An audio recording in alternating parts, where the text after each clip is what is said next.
Are you tired of being constantly agitated by life's ups and downs?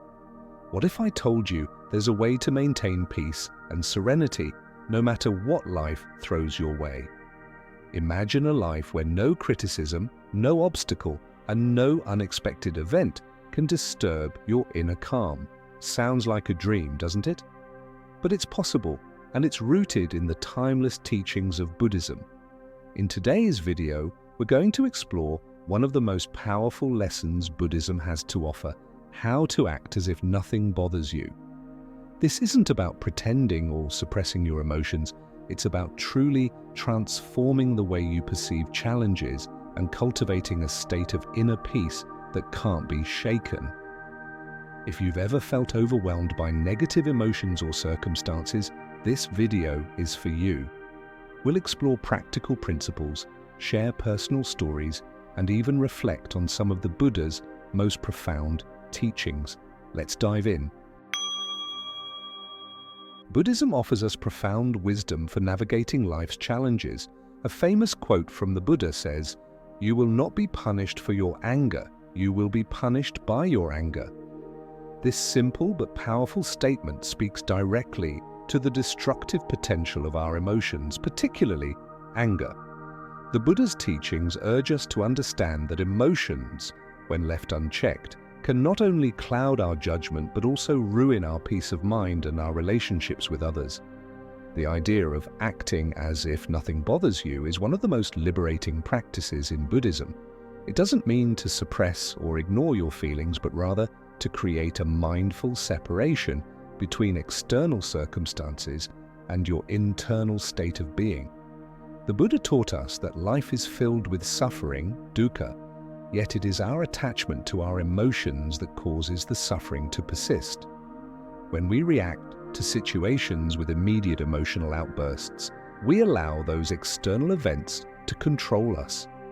On the other hand, acting as if nothing bothers you teaches us to consciously choose our reactions rather than simply being slaves to our emotions.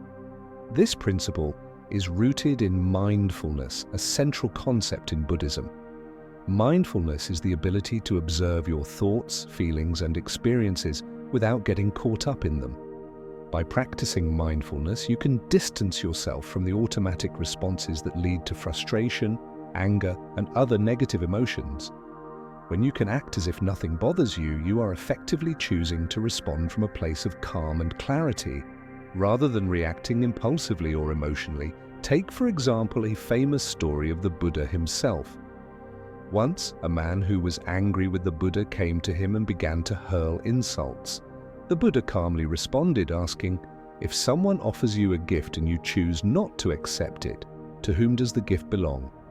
The angry man replied, "It belongs to the person offering the gift." The Buddha then said, "In the same way, if you offer your anger to me and I do not accept it, then it remains yours, not mine."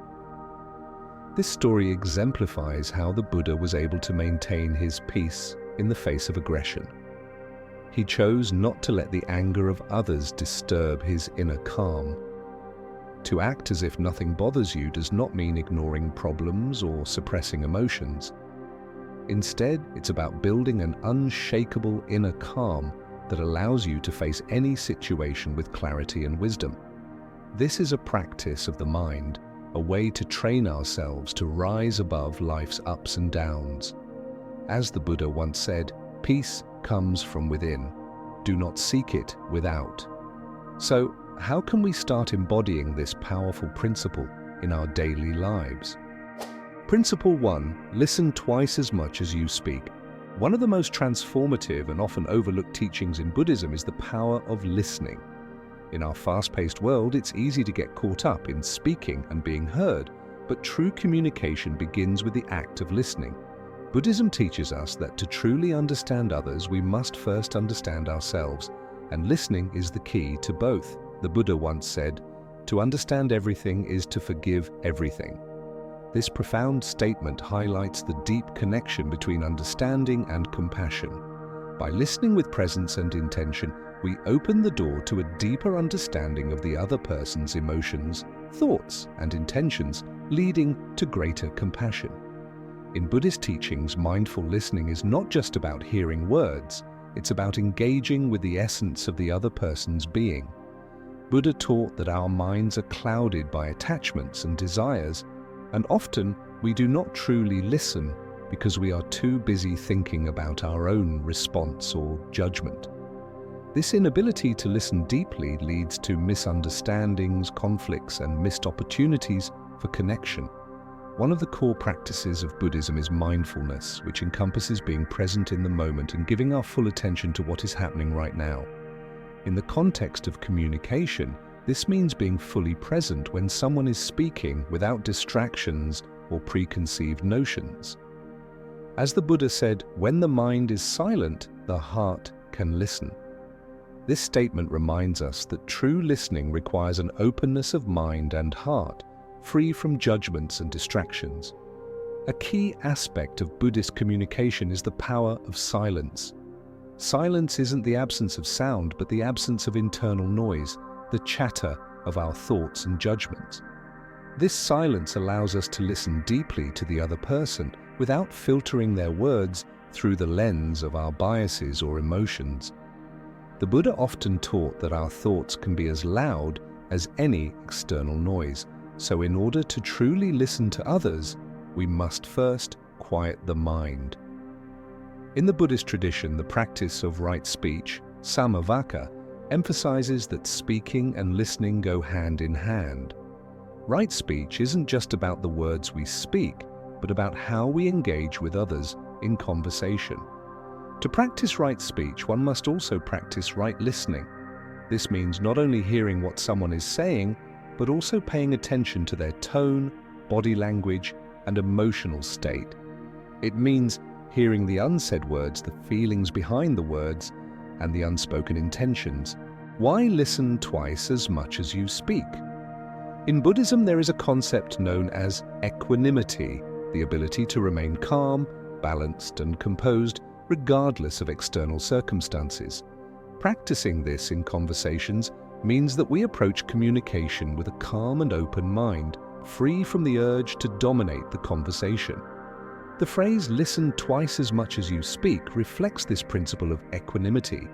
It suggests that true wisdom comes from listening attentively, and that the more we listen, the more we learn and understand, while speaking should come from a place of reflection and wisdom. The Buddha was known for his ability to listen deeply to others, even to those who were angry or upset. He understood that everyone's suffering is rooted in misunderstanding or attachment. By listening deeply to others, we create space for them to express their emotions and thoughts without judgment. This creates an opportunity for true understanding to emerge, leading to forgiveness and compassion. Imagine you're in a heated argument. Your first instinct might be to defend yourself, to assert your point of view, or to prove the other person wrong. But if you pause, take a breath, and choose to truly listen to the other person, you may uncover the underlying emotions driving their words: fear, frustration, or even love. When you listen deeply, you create an opportunity for the other person to feel heard and understood, which can soften their stance and change the dynamic of the conversation. One of the most powerful examples of listening in Buddhism is the story of the Buddha's encounter with Angulimala. Angulimala was a notorious bandit who had killed many people, believing that by killing 100 people, he would gain great power. When the Buddha encountered him, he did not react with anger or fear. Instead, he listened deeply to Angulimala's story and understood the pain and suffering that had led him to commit such heinous acts. The Buddha didn't try to defend himself, nor did he try to impose his views on Angulimala. Instead, he spoke to him with kindness and understanding, helping Angulimala realize the suffering his actions were causing. In doing so, the Buddha not only saved Angulimala's life, but also transformed him. Angulimala later became a disciple of the Buddha, and his life was changed forever. This story teaches us the transformative power of listening. of engaging with others not from a place of judgment, but from a place of understanding. To practice the principle of listening twice as much as you speak, start by setting an intention to truly listen in your conversations. This doesn't mean simply hearing the words, it means fully engaging with the speaker's emotions and intentions. Here's a simple exercise you can try. 1. In a conversation, focus solely on the other person. Instead of thinking about your response, let go of the need to be heard and allow the other person to express themselves completely. Notice their tone of voice, body language, and emotions. 2. Resist the urge to interrupt. Interrupting cuts the flow of the conversation and prevents you from hearing the other person fully. Let them speak without interjecting your own opinions or advice. 3. Ask clarifying questions. After the person has finished speaking, ask thoughtful questions to deepen your understanding of their perspective. This shows that you are genuinely interested in their thoughts and feelings. 4. Reflect back what you heard. To ensure you truly understood the other person, paraphrase or summarize what they've said. This not only confirms your understanding, but also shows the speaker that you value their words. By listening deeply, you begin to cultivate compassion and empathy, which in turn strengthens your relationships and deepens your own understanding of others. Principle 2. Practice patience and self-awareness. In Buddhism, patience is not just a virtue, it is a foundational practice that shapes our approach to life. The Buddha once said, "A jug fills drop by drop." This simple yet profound teaching reminds us that meaningful progress and transformation in life comes slowly, often in small increments. Whether we are working on personal growth, cultivating meaningful relationships, or overcoming challenges, the path requires patience and understanding. Life is not a race, and the journey of self-improvement and mindfulness requires us to accept that change takes time and consistent effort. Patience, however, is not about passively waiting for things to unfold. It is an active practice of mindfulness, compassion, and resilience. When we practice patience, we allow ourselves to fully experience each moment without rushing, without forcing outcomes, and without getting frustrated when things don't go as planned. The Buddha teaches us that suffering arises from our attachment to desires and the impatience to see them fulfilled. The mind is everything, what you think you become. This quote highlights how impatience, fueled by desire and attachment, can disturb our peace of mind and impede our growth. Therefore, patience is not just about waiting, but about how we choose to be present in the process. The connection between patience and self-awareness. Patience is intrinsically linked with self-awareness. Buddhist mindfulness practices invite us to become keenly aware of our thoughts, emotions, and reactions, which in turn help us cultivate patience. Self-awareness serves as a mirror reflecting our internal state. Without self-awareness, we may act impulsively, driven by frustration, fear, or desire. These unchecked emotions can lead to poor decisions, hasty actions, and unnecessary suffering. Buddhism teaches us that all emotions, whether positive or negative, are impermanent. They arise, exist for a moment, and then dissipate. When we are aware of this truth, we can prevent our emotions from controlling us. Instead of reacting impulsively to a situation, we develop the ability to pause and assess what is happening inside. By becoming aware of our thoughts and feelings, we allow ourselves the space to choose our actions consciously. This is the essence of mindfulness, the practice of observing, accepting, and letting go. For instance, when we feel anger rising within us, self-awareness allows us to notice it before we act on it. We can observe the physical sensations, the thoughts, and the urge to react. Rather than acting on impulse, we take a breath, acknowledge the anger, and choose a more mindful response. Patience in this context is not about suppressing the anger, but rather about allowing it to pass without letting it dictate our behavior. This allows us to respond thoughtfully and compassionately rather than react from a place of attachment or fear. Personal story: the power of patience and self-awareness. I remember a time in my life when I was feeling overwhelmed at work. Deadlines were piling up and I felt like I couldn't handle the pressure.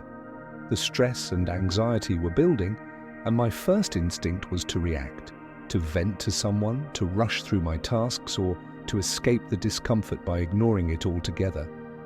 However, I decided to take a different approach, guided by Buddhist teachings on patience and self-awareness.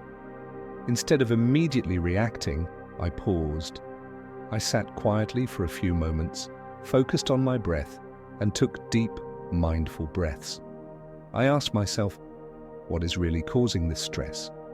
I realized that it wasn't the deadlines themselves that were causing the anxiety. It was my attachment to the outcome and my fear of failing. The stress was not coming from the external circumstances, but from my internal reaction to them. This awareness was crucial because it allowed me to detach from the urgency of the situation. I realized that by rushing or reacting impulsively, I was only exacerbating my stress. I chose to be patient with myself, recognizing that progress takes time and that each task, no matter how small, was a step in the right direction. Instead of viewing the deadlines as an overwhelming mountain, I began to break them down into manageable pieces and tackled them one at a time. This simple shift in perspective, coupled with patience, allowed me to manage the pressure with greater ease and clarity. The Buddha's teachings on patience have the power to transform how we approach challenges. When we practice patience, we are essentially accepting the present moment as it is, rather than fighting against it. The way is not in the sky, the way is in the heart. This Buddhist saying points to the importance of cultivating inner peace and patience, no matter what external circumstances arise. Patience isn't about waiting for things to happen. It's about maintaining a calm and open heart while life unfolds. Patience in relationships. In relationships, patience is one of the most crucial qualities we can develop. Whether it's with family, friends, or colleagues, everyone is at a different point in their journey. The Buddha teaches that all beings are subject to suffering, dukkha, and are working through their own challenges. By practicing patience, we develop empathy and understanding, which are essential for nurturing healthy, harmonious relationships. For example, if you find yourself in a disagreement with someone, instead of reacting with defensiveness or anger, practice patience and take a step back. Rather than focusing on winning the argument, use this moment as an opportunity to listen deeply and understand the other person's point of view. When you approach situations with patience, you begin to see the world from the perspective of others, and this can create space for mutual respect, understanding, and resolution. Principle 3. Cultivate compassion for yourself and others. Compassion, known in Buddhism as karuna, is one of the most powerful and transformative principles in the path to enlightenment. It is the heartfelt wish to alleviate the suffering of others, and its importance cannot be overstated in Buddhist practice. However, what is often overlooked is that true compassion cannot exist without first cultivating compassion for oneself. The Buddha wisely taught, if your compassion does not include yourself, it is incomplete. This teaching reveals an essential truth. We cannot give to others what we do not first have for ourselves. To offer compassion to others, we must first learn to be kind and forgiving toward ourselves. In our busy lives, we often focus on being compassionate toward others, family, friends, colleagues, even strangers. But how many of us are equally kind to ourselves? In fact, many of us are quick to criticize and judge ourselves when we make mistakes, reinforcing feelings of guilt and unworthiness. Yet without self-compassion, it is difficult to maintain balance and emotional resilience. If we are harsh with ourselves, we can become trapped in a cycle of self-blame, which only deepens our suffering. Buddhism teaches us that suffering arises from attachment and aversion. When we attach ourselves to an ideal image of perfection, we become frustrated when we inevitably fall short of this ideal. Self-compassion, on the other hand, allows us to accept our human imperfections and to learn from them without self-condemnation. The Buddha himself embodied this understanding of compassion in his own journey to enlightenment, showing us that true wisdom involves not just the ability to help others, but also to recognize our own flaws and limitations with kindness. Once we begin practicing self-compassion, it naturally extends to others. Buddhism encourages us to cultivate metta, loving kindness, and karuna, compassion, not only for those we love, but also for those we find difficult to love. The Buddha taught that you can search throughout the entire universe for someone who is more deserving of your love and affection than you are yourself, and that person is not to be found anywhere. This statement urges us to recognize the intrinsic value and dignity of every person, including ourselves. Compassion, in its deepest sense, is a form of empathy that arises from the recognition that we all suffer in different ways. By acknowledging the suffering of others, we cultivate an open heart that can respond with kindness rather than judgment. May all beings be happy, may all beings be without disease, may all beings experience the sensation of auspiciousness, may nobody suffer in any way. This classic Buddhist prayer, known as the Metta Sutta, reflects the universal wish for the well-being of all beings. It is a reminder that our compassion should not be limited to those we know or those who are easy to love. True compassion is boundless, encompassing both friend and foe, because all beings experience suffering and are deserving of compassion. Let's take a moment to reflect on our own experiences with self-compassion. Think about a time when you made a mistake or failed at something important to you. How did you respond to yourself in that moment? Did you harshly criticize yourself, or did you offer words of kindness, recognizing that mistakes are part of being human? Practicing self-compassion doesn't mean excusing harmful behavior or ignoring our shortcomings. Instead, it means acknowledging our imperfections with understanding and patience, without allowing those imperfections to define our worth. Just as we might comfort a friend in distress, we can offer the same kind of care to ourselves. In doing so, we strengthen our emotional resilience, build our capacity to face future challenges, and create the space for personal growth. In one well-known Buddhist story, a farmer unintentionally damaged a stranger's crops. The stranger, understandably upset, confronted the farmer angrily, demanding compensation. But instead of reacting with defensiveness or anger, the farmer practiced both self-compassion and compassion for the stranger. He recognized that his actions, though unintentional, had caused harm, and so he sincerely apologized and offered to help repair the damage. Touched by the farmer's humility and genuine desire to make amends, the stranger's anger softened, and the two were able to resolve the situation amicably. The farmer's compassion not only healed the relationship between him and the stranger, but it also helped the stranger to release the negative emotions that had initially fueled his anger. This story highlights the transformative power of compassion, not just for others, but for ourselves. The farmer did not punish himself for his mistake, nor did he lash out in anger. Instead, he embraced his own imperfection and responded with kindness and a willingness to make things right. Similarly, when we are compassionate with ourselves, we create the mental and emotional space to heal, grow, and respond to others with greater kindness. The Buddha taught that one of the keys to enlightenment is cultivating karuna, or compassion. He emphasized that compassion is not just an emotional reaction to suffering, but an active intention to alleviate that suffering whenever possible. True compassion arises from understanding that all beings are interconnected, that their suffering is not separate from our own. As the Buddha said, "In separateness lies the world's greatest misery, in compassion lies the world's true strength." Compassion can be both a source of strength and a path to liberation. It allows us to transcend the small, self-centered view of the world and embrace the universal interconnectedness of all beings. By recognizing the suffering of others and responding with kindness, we are not only helping them but also freeing ourselves from the bonds of ego and attachment. In the words of the Buddha, hatred does not cease by hatred but only by love. This is the eternal rule. Compassion, then, is the antidote to hatred, fear, and suffering. It is the force that can transform the world, one kind act at a time. Principle 4. Embrace impermanence. Impermanence, or anicca, is one of the core teachings of Buddhism.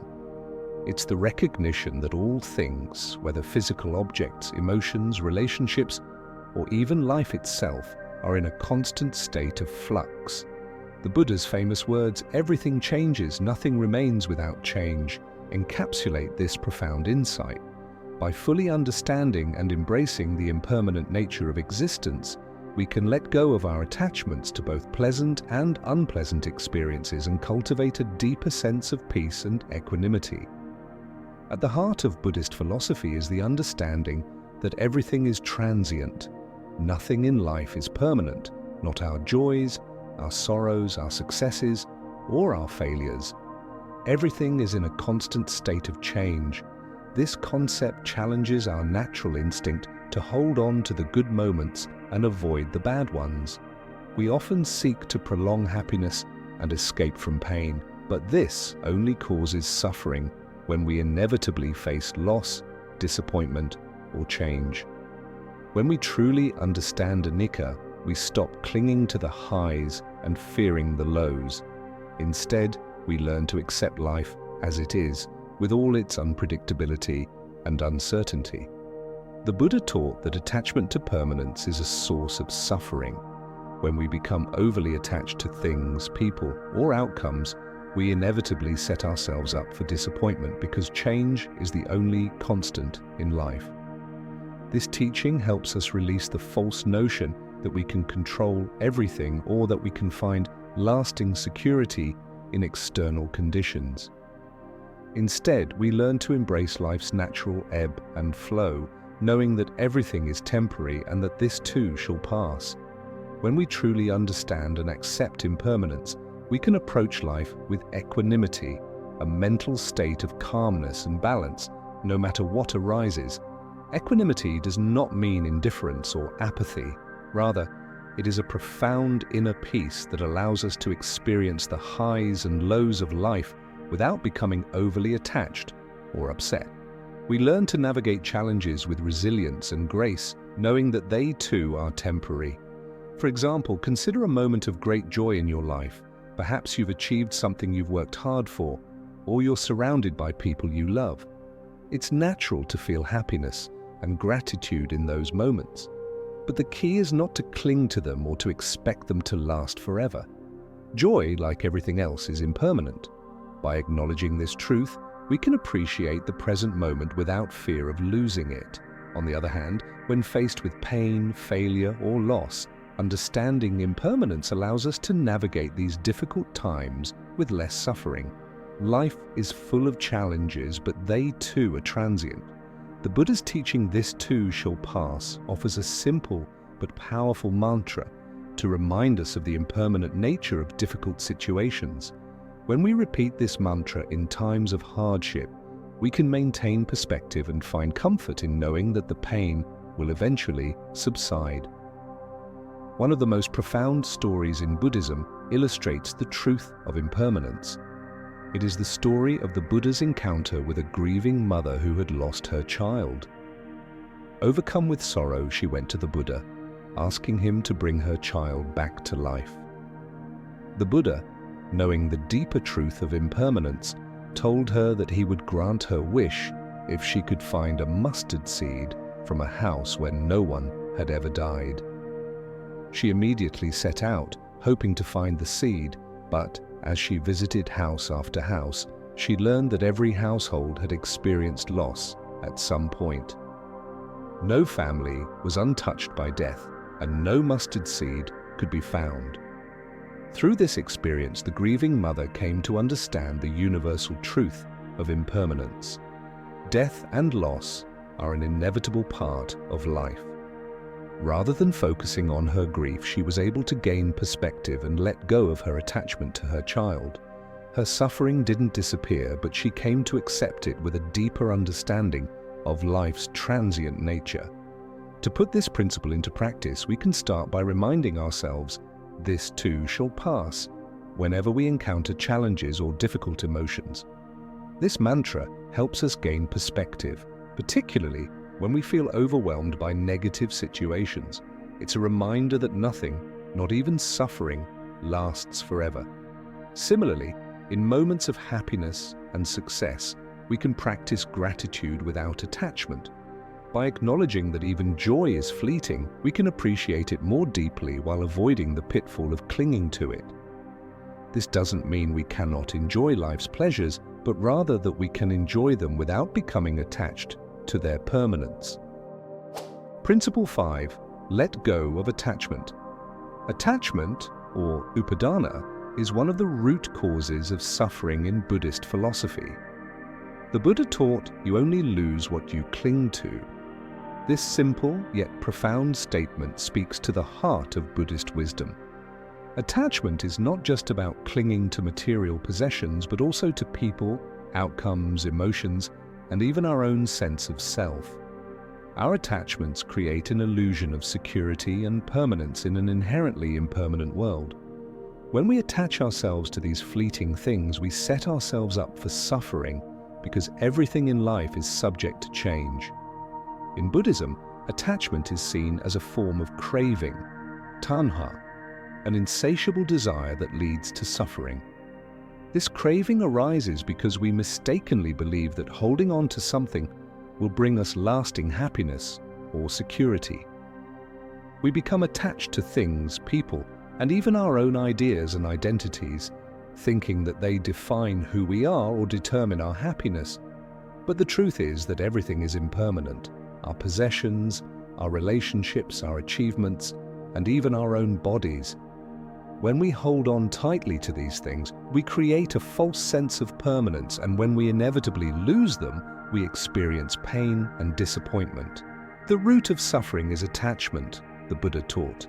Attachment binds us to the past or the future, preventing us from experiencing the present moment fully and with clarity.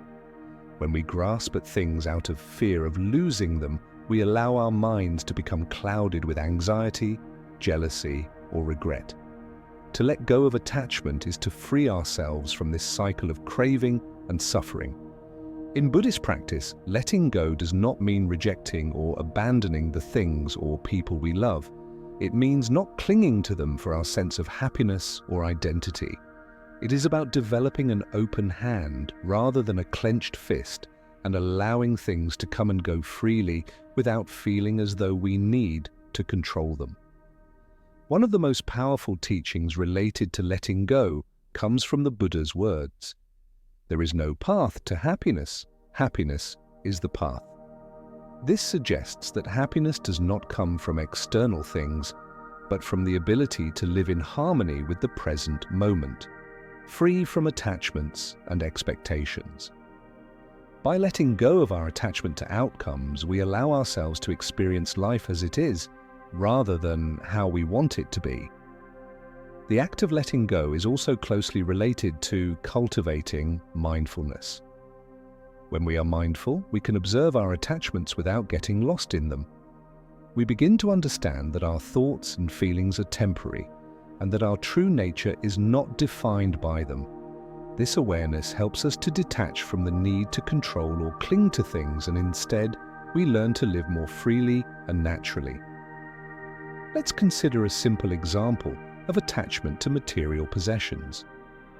Imagine you have a favorite item, perhaps a watch, a car, or a piece of clothing that you feel emotionally attached to. You may spend significant time and energy maintaining it, ensuring it is not damaged or lost. Over time, this object may come to represent a sense of identity or status. Now imagine that this item is damaged, lost, or stolen. What happens? Often we feel an immense sense of loss, frustration, and even anger. Why? Because we have attached our happiness or sense of worth to that object. However, if we were to let go of our attachment to that object, we might approach the situation with a sense of calm. We recognize that while it was something we enjoyed or valued, it is not the source of our true happiness. This doesn't mean that we stop caring about things altogether. It simply means we stop allowing them to define us or control our emotions. By letting go of this attachment, we open ourselves to the possibility of finding joy in the present moment, rather than in the possession itself. Attachment to material possessions is one thing, but attachment to our own identity can be far more insidious. Many of us become deeply attached to the roles we play in life, whether as a parent, a professional, a student, or even as a spiritual person. We cling to these labels because they give us a sense of purpose or security. But the truth is that we are not these roles or identities. They are merely temporary constructs. Buddhism teaches that our true nature is beyond these labels and attachments. In the Anatta doctrine, the Buddha taught that the self is not a permanent, unchanging entity. We are a collection of constantly changing elements, our thoughts, emotions, and physical forms. When we identify too strongly with a certain role or aspect of ourselves, we risk limiting our experience and locking ourselves into a narrow view of who we are. For instance, a person who identifies strongly with being successful in their career may experience intense suffering if they lose their job, face failure, or get passed over for a promotion. Similarly, someone who defines themselves as a kind person may struggle with guilt or shame if they act in ways that contradict this self-image. By letting go of attachment to these identities, we open ourselves to a more fluid, expansive understanding of who we are. A simple exercise to help you begin letting go of attachment is to identify one thing in your life to which you are overly attached, whether it is an object, a relationship, or a particular outcome, and ask yourself, what would happen if I let this go? Imagine the fear or discomfort you might feel initially, but also consider the possibility of peace and freedom that may arise when you release your grip on it. You might find that the fear of loss is often greater than the reality. By practicing detachment in small ways, you can gradually build the inner strength to release larger attachments without fear. In the end, letting go of attachment is not about renouncing the world or retreating into isolation. It is about freeing ourselves from the unnecessary suffering that arises from clinging to things that are transient. When we release our attachments, we allow ourselves to live with greater freedom, clarity, and peace. The Buddha's teaching, "You only lose what you cling to," reminds us that by letting go, we are not losing anything of true value. Rather, we are gaining the ability to experience life more fully and authentically, unencumbered by the weight of attachments.